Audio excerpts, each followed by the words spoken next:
بات کرتے ہیں نا اہمیت کے حوالے سے، فضیلت کے حوالے سے، تو ہم والدہ کا تو بہت ذکر کرتے ہیں، لیکن والد ہے نا عام طور پہ اس کو ہم اتنا ذکر نہیں کرتے۔ اچھا، ان دونوں صورتوں میں اللہ تعالیٰ نے والد کا بہت یعنی اہم رول ذکر کیا ہے، اور کئی احادیث بھی ہیں اس حوالے سے۔ آپ زکریا کی دعا بھی دیکھیں، وہ ایک سیدنا والد کی زکریا دعا کی ہے۔ بات ایگزیکٹلی، بالکل، وہ بھی سورہ مریم کے شروع ہاں، میں ایک سورہ والد کی مریم، دعا ہے بالکل اپنے بیٹے کے لیے۔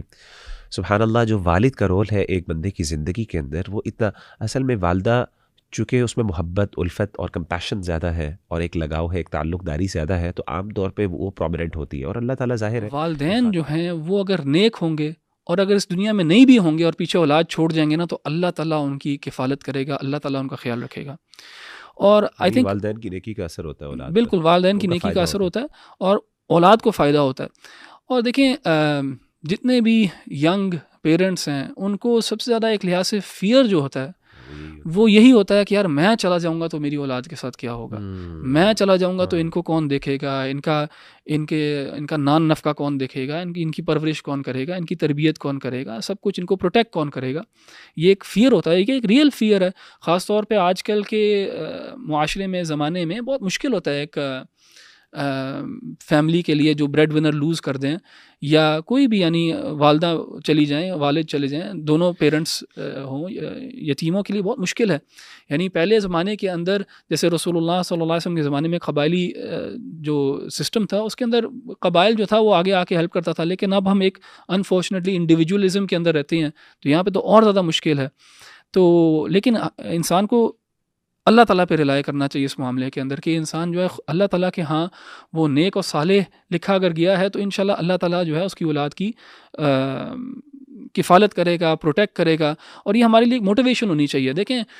ڈفرینٹ بہانے ڈھونڈنے چاہیے ہمیں موٹیویٹ کرنے کو اپنے آپ کو، تاکہ ہم نیکی وغیرہ کر سکیں۔ تو اگر کسی کے ذہن میں یہ فیئر ہے اپنی اولاد کے بارے میں، تو بس وہ اللہ تعالیٰ کے ساتھ جڑ جائے اور زیادہ نیک ہو جائے، تو اللہ تعالیٰ جو ہے نا کفایت کرے گا۔ جزاک اللہ خیر۔ احمد بھائی، میں بھی نا اسی کے ساتھ ایڈ کرنا چاہ رہا ہوں۔ ہم نے جب پچھلا سپارہ جو 15واں سپارہ تھا اس میں آپ نے بات کی تھی والدین کے حوالے سے، وَقَضَىٰ رَبُّكَ أَلَّا تَعْبُدُوا إِلَّا إِيَّاهُ وَبِالْوَالِدَيْنِ إِحْسَانًا۔ یہاں پہ اللہ تعالیٰ نے جو یہ 3 انسیڈنٹس ہوئے سیدنا موسیٰ علیہ السلام اور خضر کے ساتھ، 2 انسیڈنٹس کا تعلق والدین کے ساتھ ہے۔ بالکل۔ پھر اس کے بعد آگے یعنی اچھا ایک انسیڈنٹ کا تعلق والدین کے ساتھ ہے، اور جو آپ نے انسیڈنٹ کوٹ کیا نا اس کا ذکر وَكَانَ أَبُوهُمَا صَالِحًا، اس سے پہلے ابوان والدین کا ذکر ہے، وہ جس میں بچوں کو ایک لڑکے کو قتل کیا گیا، صرف والد کا ذکر ہے، صرف والد کا ذکر ہے۔ سورہ مریم کے اندر اللہ تعالیٰ والدہ کا ذکر کرتے ہیں، سیدنا عیسیٰ علیہ السلام، اور وہاں پہ والدہ کی تکلیف کو ذکر کرتے ہیں، اور اس سے پتہ چلتا ہے کہ کس طریقے سے اللہ تعالیٰ خاتون کی جو محنت ہے اس کو اکنالج کرتے ہیں، اللہ اپنی مخلوق کی کس طریقے سے تکلیف کو اکنالج کرتے ہیں، کیونکہ ہے نا جیسے باقاعدہ پورا منظر کشی کی گئی سیدہ مریم کی، یا لیتنی مت قبل ھذا وکنت نسیا منسیا، اور ایسے جملے بعض اوقات تکلیف میں ادا کرنے سے پتہ چلا کوئی مسئلہ نہیں ہے، اگر حقیقت میں پیچھے نیت نہ ہو، صرف انسان تکلیف کے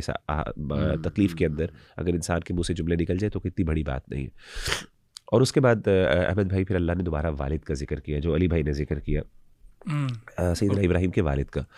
میں اس پہ غور کر رہا تھا کہ ہم بہت زیادہ جب بات کرتے ہیں نا اہمیت کے حوالے سے، فضیلت کے حوالے سے، تو ہم والدہ کا تو بہت ذکر کرتے ہیں، لیکن والد ہے نا عام طور پہ اس کو ہم اتنا ذکر نہیں کرتے۔ اچھا، ان دونوں صورتوں میں اللہ تعالیٰ نے والد کا بہت اہم رول ذکر کیا ہے، اور کئی احادیث بھی ہیں اس حوالے سے۔ آپ زکریا کی دعا بھی دیکھیں، سیدنا زکریا کی بات ایگزیکٹلی، وہ بھی سورہ مریم کے شروع میں ایک والد کی دعا ہے اپنے بیٹے کے لیے۔ سبحان اللہ، جو والد کا رول ہے ایک بندے کی زندگی کے اندر، وہ اتنا اصل میں والدہ چونکہ اس میں محبت، الفت اور کمپیشن زیادہ ہے، اور ایک لگاؤ ہے، ایک تعلق داری زیادہ ہے، تو عام طور پہ وہ پرومیننٹ ہوتی ہے، اور اللہ تعالیٰ ظاہر ہے ایک خاتون چونکہ کمزور ہے کئی اعتبار سے جسمانی طور پہ، اور اس کو زیادہ تکلیف کا سامنا کرنا پڑتا ہے، تو اللہ اس کو ذکر بھی کرتے ہیں، لیکن اس سے کبھی بھی والد کا رول انڈرمائن نہیں ہوتا۔ اور میں آپ کو بتاؤں کہ یقین کریں جو والد کے جذبات ہوتے ہیں اپنی اولاد کے لیے، وہ ایک الگ ہے، یعنی وہ شاید جس طریقے سے ماں کے اپنے جذبات ٹھیک ہیں، لیکن والد کے جذبات وہ صرف والد ہی سمجھ سکتا ہے۔ اور مجھے یاد ہے کہ جب اللہ نے مجھے پہلا بیٹا دیا تو ایکچولی اس ٹائم مجھے اندازہ ہوا، یعنی میرا اس کے بعد اپنے والد کے ساتھ کنیکشن بہت اسٹرانگ ہو گیا، کہ مجھے اندازہ ہوا کہ یار میں اپنے بیٹے کے بارے میں اگر یہ جذبات رکھتا ہوں اور میری یہ فیلنگز ہے اس کے بارے میں، سبحان اللہ، تو میرے والد کی میرے بارے میں کیا فیلنگ ہے۔ اور یقین کریں اس سے مجھے ایک دم بہت زیادہ ایک اسٹرینگتھ ملی، ایک انسپریشن ملی، اور میرا بہت قریبی تعلق ہو گیا اپنے والد کے ساتھ جو پہلے نہیں تھا۔ اصل میں والد کا رول چونکہ ایک ڈسپلن کا ہے، مؤدب کا ہے، ذمہ دار کا ہے، تو عام طور پہ ہم سمجھتے ہیں کہ ہماری شاید ایموشنل اٹیچمنٹ اتنی نہیں ہوتی، لیکن ہماری زندگی اگر ہم غور کریں تو اس کا دار و مدار ہماری سکسیس کی بنیادی طور پہ اپنے والد کے اوپر ہوتی ہے۔ والد کے حوالے سے یہاں پہ سیدنا ابراہیم علیہ الصلوۃ والسلام نے کس طریقے سے اپنے والد کا ذکر کیا، پھر سیدنا یعقوب علیہ الصلوۃ والسلام بھی والد کا ایک رول نظر آ رہا ہے ہمیں، جو یہ سیدنا یوسف کے ساتھ ہے، وہاں پہ والدہ کا ذکر نہیں ہے، اگرچہ والدہ وہاں پہ موجود ہے انڈر لائن، اگرچہ وفات ہو گئی تھی، بعض علماء کہتے ہیں موسیٰ علیہ السلام کی کہانی موسیٰ علیہ والدہ کا السلام کا والدہ کا ذکر ہے، تو ہے۔ اللہ نے ہر جگہ کے اوپر کیا ہے بیلنس کیے، کریٹ کیے۔ تو ایک حدیث میرے سامنے آ رہی تھی والد کی اہمیت کے حوالے سے، ایک تو ہے نا کہ وہ اوسط باب الجنہ، کہ جو درمیان میں سب سے بڑا یا سب سے درمیانہ جو باب ہے جنت کا وہ والد ہے۔ اللہ کے رسول صلی اللہ علیہ وسلم نے فرمایا کہ 3 دعائیں ایسی ہیں جو کہ مستجابہ، دعوت المستجابہ، ایک دعوت المظلوم، ایک مظلوم کی دعا اللہ ضرور قبول کرتے ہیں ظالم کے خلاف، ظالم۔ دوسری یہ ہے دعوت الوالد لولدہ، ایک والد کی دعا اپنے بیٹے کے لیے، اور تیسری یہ ہے کہ جو آپ صلی اللہ علیہ وسلم دعوت المسافر، مسافر کی دعا۔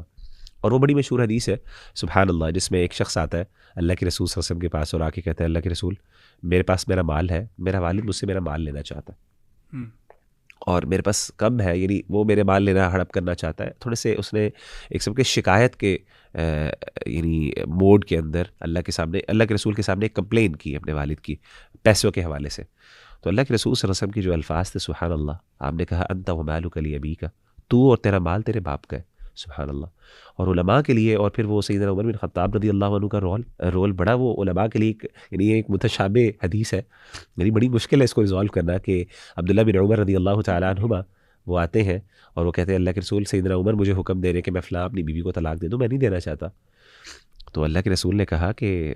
تیرے باپ کا حق ہے، اطیع ابا کا حدیث میں الفاظ ہے کہ اپنے والد کی اطاعت کرو۔ اب علماء بڑے پریشان ہوئے، علماء نے کہا کہ یہاں پہ حالانکہ ایک انڈیپینڈنٹ ایک بندہ ہے، موجود ہے، اور والد اس کی پرسنل لائف کے اندر ایک اوپینین دے رہا ہے اور اس کو فورس کر رہا ہے، اور اللہ کے رسول نے حکم دے دیا کہ آپ اس کی اطاعت کرو۔ اس کی اگرچہ علماء نے توجیحات بیان کی، اگین وہ ہم نے پہلے بھی ڈسکس کی تھی لاسٹ ایئر، لیکن کہنے کا مطلب ہے اس سے والد کی جو اہمیت، اس کا جو وقار، اس کی قدر و منزلت اللہ کے ہاں، یہ اس سے پتہ چلتا ہے۔ ربا ایک اور حدیث میں یاد ہے رضا الرب فی رضا الوالد، سبحان اللہ، کہ رسول اللہ صلی اللہ علیہ وسلم نے کہا کہ اللہ تعالیٰ کی رضا جو ہے وہ والد کی رضا میں ہے۔ تو یعنی جہاں پہ ہمارا مطلب، میں صرف اس بات کو اس لیے پوائنٹ آؤٹ کرنا چاہ رہا ہوں کہ ہم لوگ گاڑیوں کے پیچھے بھی ماں کا بہت ذکر کیا جاتا ہے، اور ماں کے ساتھ کیونکہ رحمت ہے اور یہ چیز ہے، لیکن کئی دفعہ ہم لوگ نا والد کی وہ محبت، کیونکہ والد کی محبت انپریشیٹڈ رہ جاتی ہے، اور وہ میں سمجھتا ہوں ایک والد شاید فیل کر سکتا ہے، شاید ہم اچھا سبحان اللہ نے والد کا دل اتنا بڑا رکھا ہوتا ہے وہ تقاضا بھی نہیں کرتا، یعنی والدہ کے ساتھ محبت، وہ خوشی اس بات پہ ہو رہتا ہے میرا بیٹا میری بیٹی میری بیگم کے ساتھ کس طریقے سے کنیکٹڈ ہے، یعنی اپنی ماں کے ساتھ کتنی محبت کر رہا ہے، اور وہ بھی اسے حکم دیتا ہے اپنی ماں کی اطاعت کرو، فرما برداری کرو۔ اور لیکن ٹھیک ہے کہ والدہ کا جو ہے نا 3 درجہ اوپر ہے والد سے، لیکن والد کا بھی ایک درجہ ہے۔ سبحان اللہ، علماء کہتے ہیں کہ یہاں پہ جو ادب اور محبت ہے، یعنی محبت کے حوالے سے، اچھے سلوک کے حوالے سے ماں کا درجہ اوپر ہے، لیکن اطاعت کے حوالے سے باپ کا درجہ پہلے ہے، یعنی اگر باپ حکم دیتا ہے اور ماں حکم دیتی ہے، دونوں کانٹراڈکٹ کرتے ہیں، تو باپ کا حکم ماننا ہے، کیونکہ ماں نے بھی تو باپ کا حکم ماننا ہے۔ تو کہنے کا مطلب ہے کہ اللہ نے ہر ایک کو نا اپنی ایک جگہ دی ہے، اور ہمیں چاہیے کہ ہم دونوں کے رول کو، جس طرح ماں کے رول کو ہم بہت زیادہ اپریشیٹ کرتے ہیں، وہاں پہ والد کے رول کو بھی ہم سگنیفائی کریں اور اس کو لوگوں کے سامنے لے کے آئیں۔ بالکل۔